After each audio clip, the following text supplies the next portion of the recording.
why you should care about STIs even when you're not having sex. Plus, are there perks to using CBD lube? Everything you wanted to ask about sex but didn't. Now you can ask Dr. Leah, sexual health expert and associate professor in the Department of Health and Human Performance. Here she is, Dr. Leah. Thanks, Derek. It's great to be here today with all of you. I'm Dr. Leah Janine. We're here to answer your questions about sex and relationships. We have a lot of the latest research and a little common sense. Plus, we have a guest here to talk about artificial intelligence and sexual wellness. But first, let's take on some viewer questions. A man wants to know, does getting a vasectomy affect sex? Let's start off by explaining the procedure. A vasectomy is a minimally invasive surgical procedure that can be completed quickly in an outpatient setting. The procedure typically takes less than 30 minutes and only requires local anesthesia. The physician will make a small incision in the area where the scrotum meets the abdomen and the vas deferens are located. Then the vas deferens is cut or sealed off to prevent sperm from reaching the prostate and being ejaculated during intercourse. A vasectomy will not affect your sex life. It does not decrease your sex drive because it does not affect the amount of male testosterone that is produced. It also does not affect your ability to get an erection or ejaculate. Because the sperm will make up a small amount of semen, you will not notice a difference in the amount that you ejaculate. Dr. Leah, I'm sure there's a lot of, male out there and their partners, they, after talking about this surgery, incisions and cutting, you mentioned everything's cool, whatever, but there's always a concern. So will all the male parts still function the same? Yeah, you should be good there, right? After the vasectomy, the testicles still produce sperm as before, but the sperm are reabsorbed by the body rather than being ejaculated.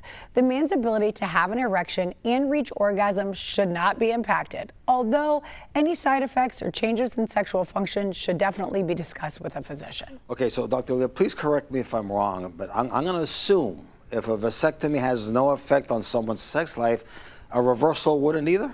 No, it should be the same level of invasiveness, right? So you should take a couple days off the gym and relax and all of those things, but long term, no, you should not have any effects. Beautiful. Our next question, a viewer says, I haven't had sex in a few years. Do I need to worry about STIs? Yes, you can contract an STD without having penetrative sex.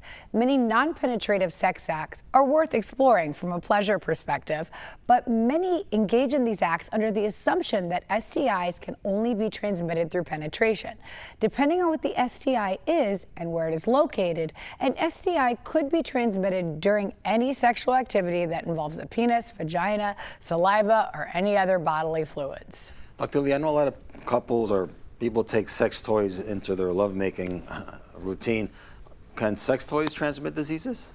Well, yeah, they can spread bacterial infections like gonorrhea and chlamydia. So you always want to make sure that you're washing them using hot water and soap to wash the toy after each use. Also, clean the toys before using them on yourself or on your partner.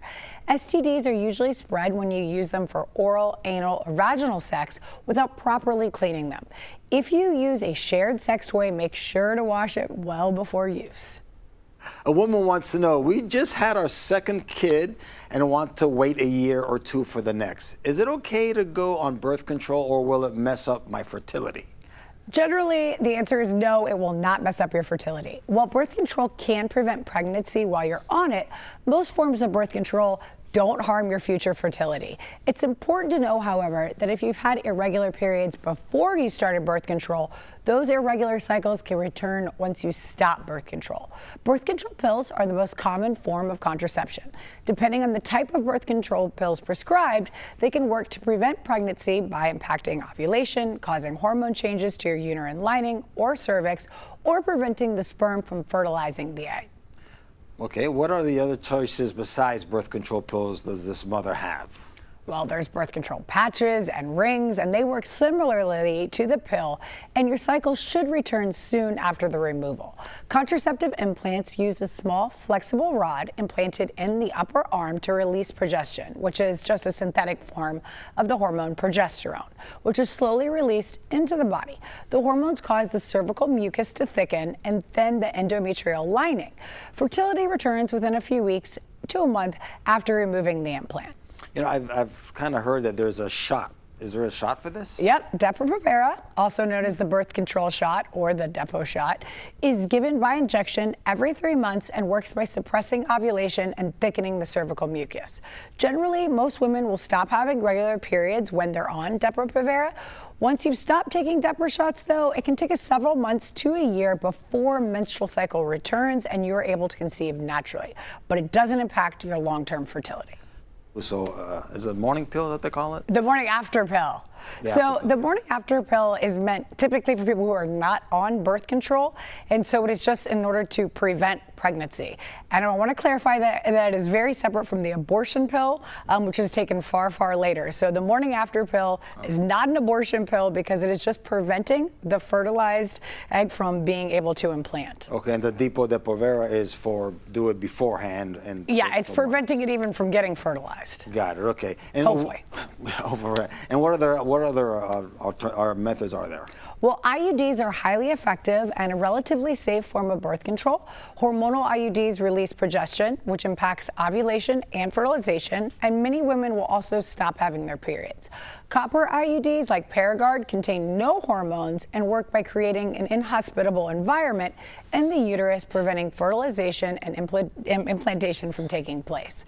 And of course, there's condoms, diaphragms, and spermicide. They're all examples of barrier methods of birth control, and they don't use hormones to prevent pregnancy.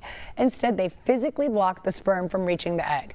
Therefore, discontinuing the use of these not only possesses no risk to your future fertility, but you could also begin trying to get pregnant right away. You know, I don't know if they're right or wrong, but I've heard women saying that they needed to get off birth control for a few months before trying to have a child. Well, see, I know, and I've heard people say that too. And if that were true, then you wouldn't need to take a birth control pill every day, right? So people usually think that just because the shots are going to last an extended period of time, that the pill does as well. And that is simply not true. A friend of mine's mom had a difficult time trying to conceive her. And so she told my friend a couple months before her wedding, she said, you know, get off the pill now, get your body regular so you can start having a kid right after you're married. Well, sure enough, she got pregnant immediately upon getting off the pill, then couldn't fit into her dress, couldn't drink at her wedding. She was like very annoyed with her mother's advice.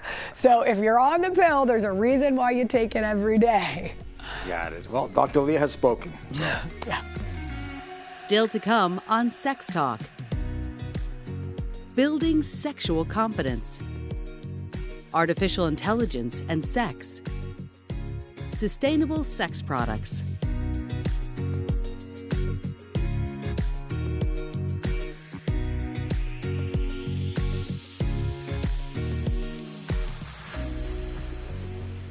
Many struggle with self-doubt in romantic situations. Maybe it's been a while, or maybe you're not comfortable with yourself or your partner. Here are a few ways to boost your confidence in the bedroom. Many individuals struggle with self-doubt, inhibitions, and insecurities that can hinder their ability to fully embrace their sensuality in the bedroom. Fortunately, confidence is a skill that can be developed. Start by embracing self-acceptance and cultivating a positive body image. Recognize that beauty comes in all shapes and sizes, and focus on appreciating your unique qualities. Celebrate your body and practice self-love through affirmations, self-care rituals, and engaging in activities that make you feel confident and comfortable in your own skin. Knowledge is power, especially when it comes to understanding your own sexuality. Take the time to educate yourself about your body, erogenous zones, and sexual techniques. Explore reputable sources, books, workshops, or online resources that provide accurate and inclusive information. The more you know, the more empowered you will feel in your sexual experiences. Confidence in the bedroom can be nurtured by embracing sensuality in various aspects of your life. Engage in activities that awaken your senses, such as dancing, practicing mindfulness, or exploring creative outlets. Cultivating sensuality beyond the bedroom enhances your overall confidence and allows you to tap into your sexual energy more effortlessly. And be yourself. Nothing is ever perfect in the bedroom, so embrace whatever happens and don't take yourself too seriously. Coming up, what exactly is Ice Cube sex? And what to do when condoms are ruining the mood? That's next. If you have a question for Dr. Leah, please send an email to questions@allhealthtv.com. Find out more about Sex Talk. Go to askdrleah.com. Welcome back to Sex Talk. Today we have a colleague of mine, the Chief Innovation Officer of Intium AI and author of Transforming Orgasms with Psychedelics, Cannabis, and Science, Nathaniel Morris. Thank you so much for joining us. Thanks for having me. We are here to talk about AI and sex, something that we've touched on here in Sex Talk, but I'm interested in your take on AI's place in sexual wellness. Excellent. Yeah, I believe that AI is going to absolutely transform the sexual wellness space. And there's a few reasons for that. I think the biggest thing is that people are realizing the enormous transformative power of this technology. It's going to reinvent almost everything we do in life, and sex is no different. So what do you think it looks like for the future of AI and sexual wellness? So I think it's going to manifest in all kinds of ways. We're already starting to see sex tech incorporating different forms of artificial intelligence. The solution that we're working with at Intium incorporates a variety of different AI technologies. So we're using the synthetic media to produce sexually stimulating imagery. And we're using sound therapy, and specifically we're using artificial intelligence to mix polyrhythms and using biofeedback to better understand how people are responding to those polyrhythms. I believe that AI is the answer we've been looking for. And the thing that AI is better than any other previous technology at is seeing the signal through the noise and looking at any kind of equation where there's an enormous number of variables and finding those little opportunities to optimize. And that's what AI does best, and that's what's been missing from sexual wellness technology until now. So this seems pretty foreign to a lot of people. Could you walk us through an example of what a session might look like? Sure, absolutely. And one of the incredible things about artificial intelligence is it's not locked into one thing. So with Intium, what we're developing is virtual sexual wellness therapists. And people seek out sexual wellness therapy for a variety of different reasons. One person might be hoping to recover from sexual trauma, whereas another person might just be hoping to intensify the experience of euphoria or pleasure. And because of that, when they start speaking with a virtual sexual wellness therapist, they're going to describe their hopes and ambitions, and it will result in a different set of protocols. And so somebody who's trying to recover from sexual trauma, maybe they've never experienced an orgasm before, and so the treatment is going to be around trying to help them experience an orgasm if that's what they want.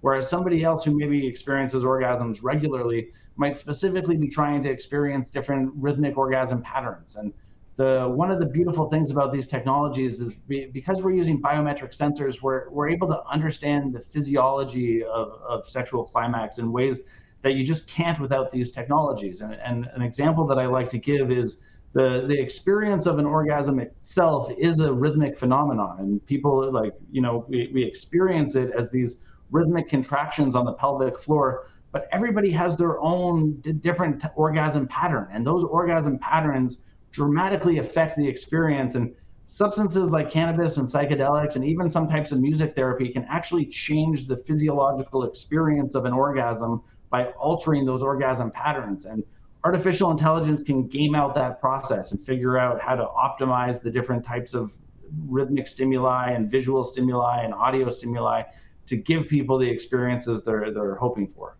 So what do you think is the major benefit compared to traditional options? It's such a hard question to answer because it's so multifaceted, but it's funny. The thing that people tend to view as kind of the strike against these types of solutions is that it's not human, and that when you're conversing with an artificial intelligence, you're not dealing with a human being. And I've come to see that is actually the biggest strength of the solution, and that one of the biggest problems that people have in the sexual wellness space is they're not comfortable talking to people about sex. And some people are, but most people find it very challenging to have open and honest and raw conversations about their sexuality. And the idea of talking to an artificial intelligence that is literally not capable of judging you harshly or, spilling your secrets later, and it's so freeing to people that I think that's the biggest thing at all, is the capacity to get beneficial insights from someone who isn't human. I think it's a wonderful opportunity.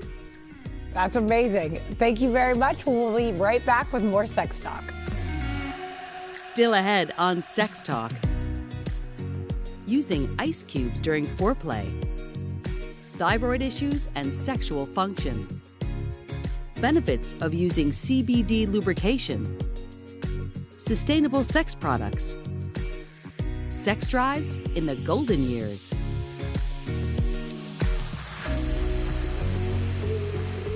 Back here on Sex Talk, let's take some more questions from our viewers.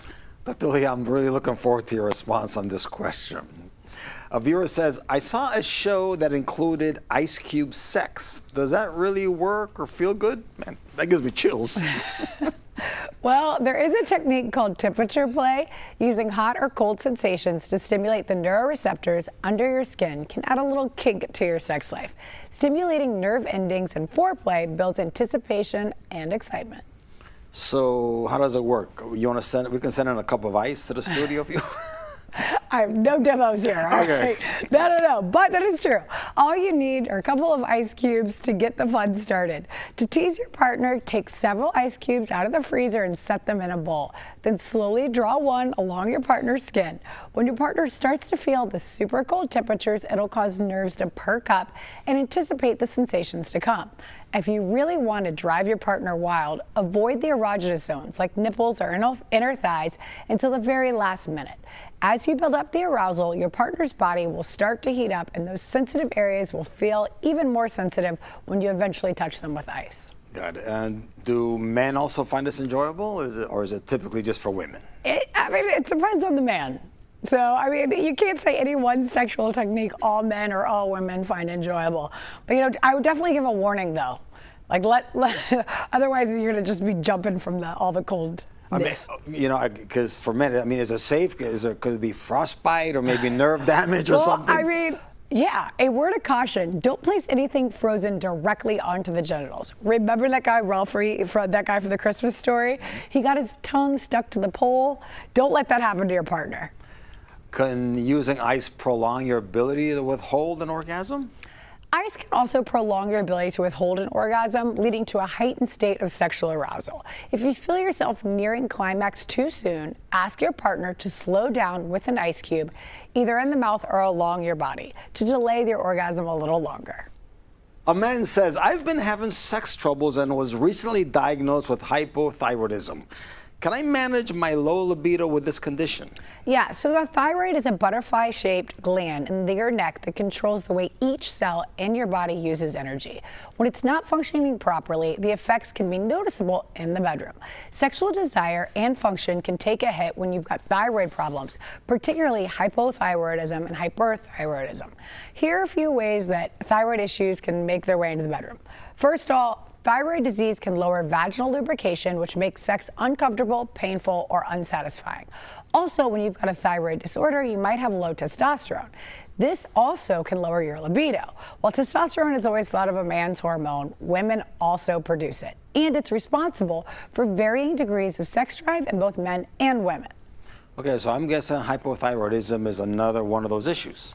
Yes, so both hyperthyroidism and hypothyroidism can contribute to issues like depression and fatigue, and those can lead to low sex drive, whether premature or delayed ejaculation problems can be frustrating for both men and women. Both of these issues can be brought on by problems with the thyroid. Thyroid problems can create a hormonal imbalance, causing men to have trouble getting or keeping an erection.